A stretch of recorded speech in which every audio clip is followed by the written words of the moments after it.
Remember dairy farmer Alan Smith, written off as dead by his doctors. His family insisted on intravenous vitamin C, and Alan survived. Well, after that story last month, there was a clamour throughout the country. Families of swine flu victims demanded the same treatment. As Melanie Reid reports, they want to know, why can't we try it? I'm not saying go out there and grab the vitamin C and everything's going to be okay, because we don't know that. I don't know that. We never got the chance. While 57-year-old Bob Goodwin was on life support battling swine flu, his son James was battling the hospital, trying to get intravenous vitamin C administered to his dad. I still believe that my father didn't die. There was something else happened. He never died. He just didn't get given the chance to live. Like many New Zealanders, James Goodwin watched last month's 60 Minutes story, Living Proof. It was about King Country farmer Alan Smith, who back in 2009 was all but dead with swine flu. Auckland Hospital wanted to turn his life support off. The group is in unanimous agreement that Mr. Smith should be removed from ECMO and be allowed to die. Continuing is only prolonging his inevitable death. My brother just stepped in and he said, no, you haven't tried everything. You've got to try vitamin C intravenously, high doses. The family had to fight the doctors. I says, what have you got to lose, mate? You give me one good reason what you guys have got to lose by trying it. But once the hospital agreed, Alan started coming right. And today, well, he says he's proof that it works. In a nutshell, I wouldn't have survived if I hadn't had the vitamin C. Well, he's the rock in our family.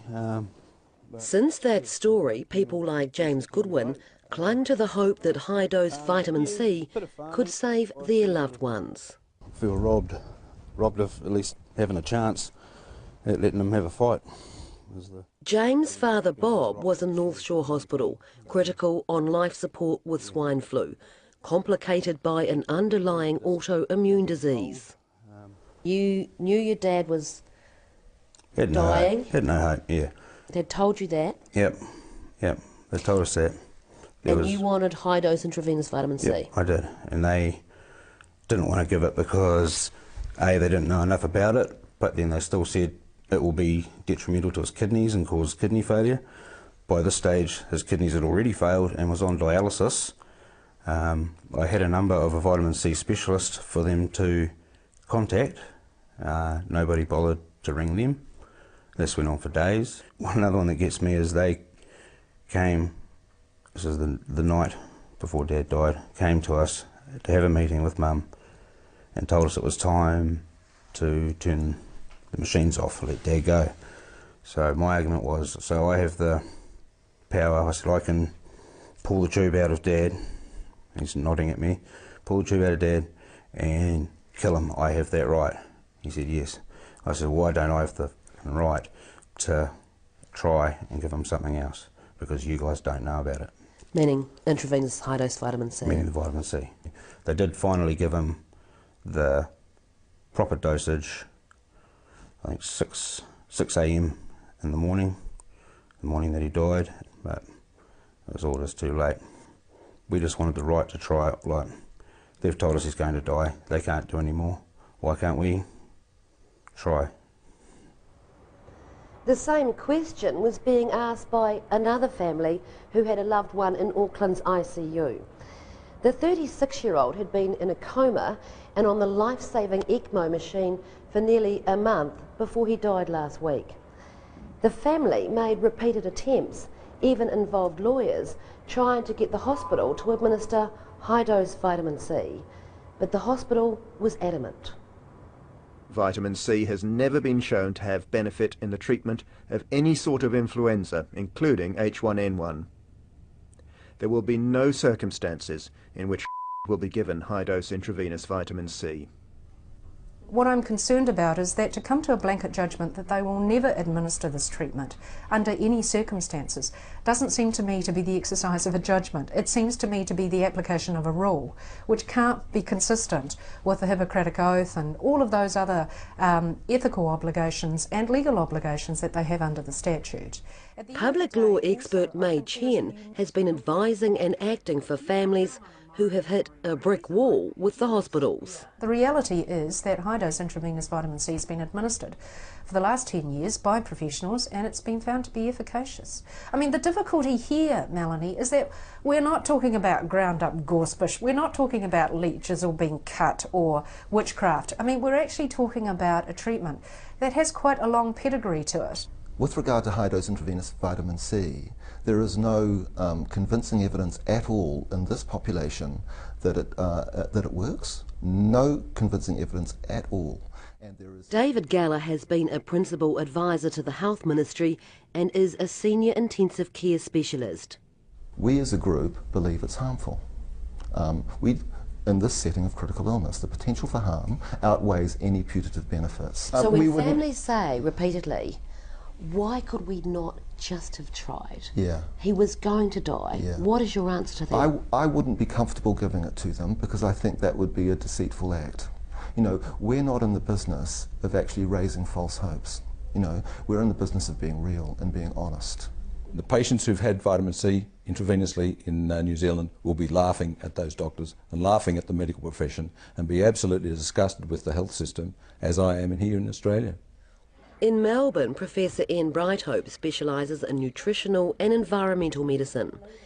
He's used intravenous vitamin C for 30 years in private hospitals and clinics.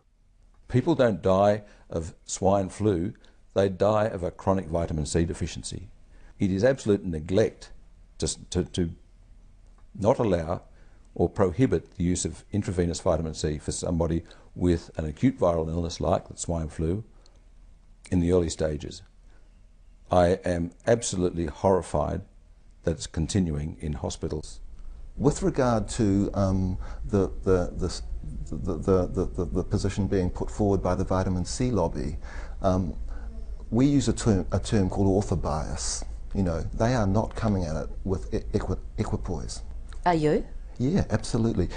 If there was a treatment, that if vitamin C truly did fix these people who are so desperately ill, why wouldn't we give it?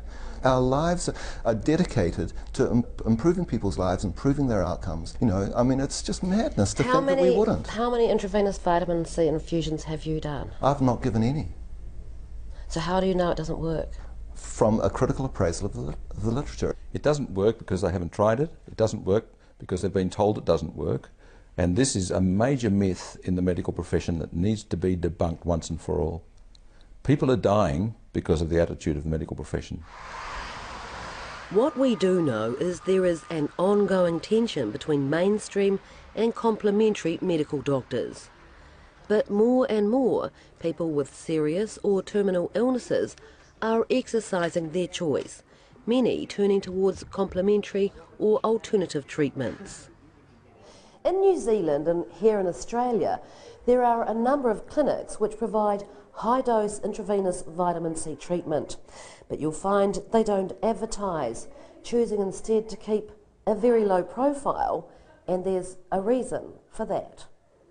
The fear is basically based on the history of the fact that people have been investigated by the health authorities when in fact they've become vocal in this area.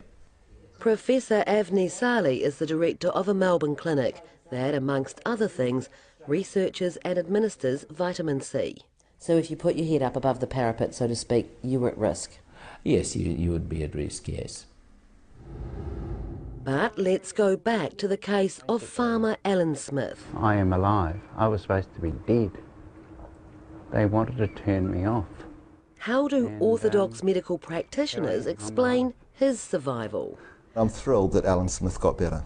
Absolutely thrilled, you know, absolutely thrilled.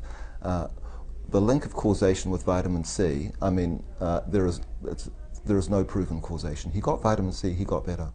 He was also on a range of extraordinary treatments, extracorporeal membrane oxygenation, very careful lung ventilation, 24/7 nursing care. I think nobody disputes that he got incredible treatment at this hospital. The question is, all the clinicians in this hospital advised that his machine should be turned off.